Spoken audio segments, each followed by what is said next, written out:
الحمدللہ رب العالمین والصلاۃ والسلام علی سید المرسلین اما بعد فاعوذ باللہ من الشیطان الرجیم بسم اللہ الرحمن الرحیم۔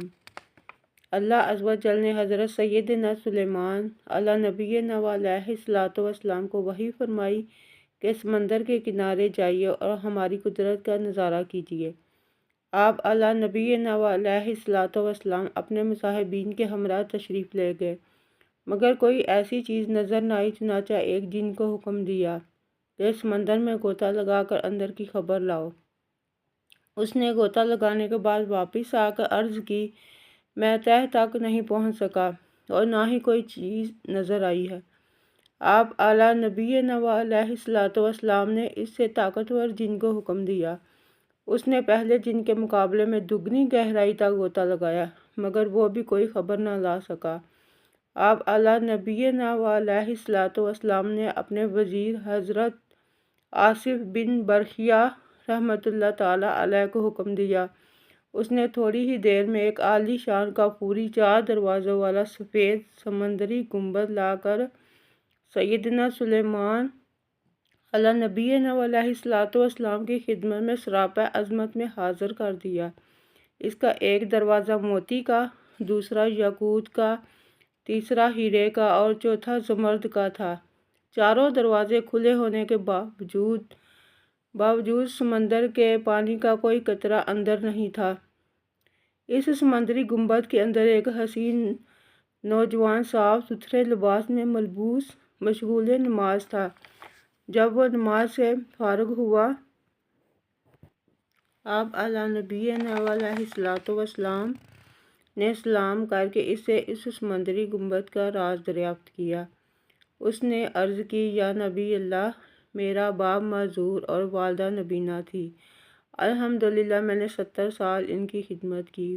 میری ماں نے انتقال سے پہلے دعا کی، یا اللہ عز و جل میرے بیٹے کو درازی عمر بالخیر عطا فرما، اور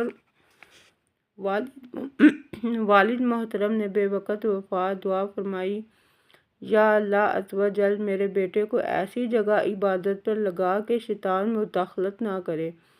والد مرحوم کی تدفین کے بعد جب میں ساحل سمندر پر آیا تو مجھے یہ سمندری گنبد نظر آیا۔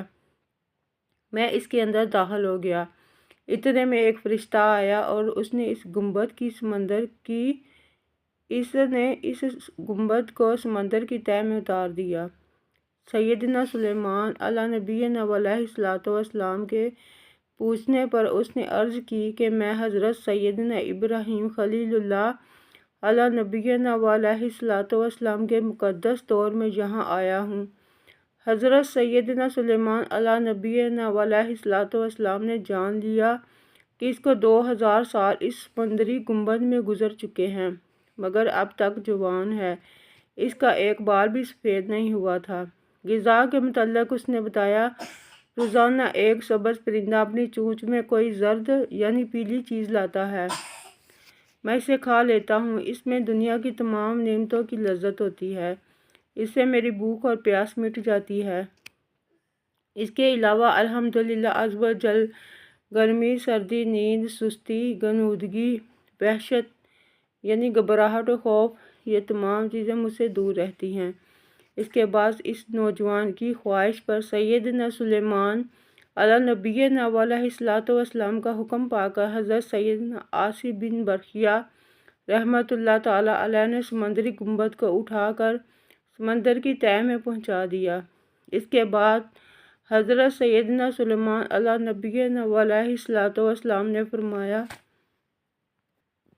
اے لوگو، اللہ عز و جل آپ سب پر رحم فرمائے۔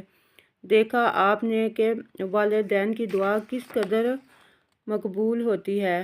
ماں باپ کی نافرمانی سے بچو، اللہ عز و جل کی ان پر رحمت ہو اور ان کے صدقے ہماری مغفرت ہو جائے۔ صلو علی الحبیب صلی اللہ تعالی علی محمد۔ معلوم ہوا والدین کی خدمت بہت بڑی سعادت ہے۔ اگر ان کا دل خوش ہو جائے اور وہ دعا کر دے تو بیڑا پار ہو جاتا ہے۔ اس ضمن میں ایک اور ایمان فروز حکایت سنیے اور جھومیے۔ زخمی انگلی۔ حضرت سیدنا باجزید بیستامی قصے سرا سامی فرماتے ہیں کہ سردیوں کی ایک رات سخر رات میری ماں نے مجھ سے پانی مانگا۔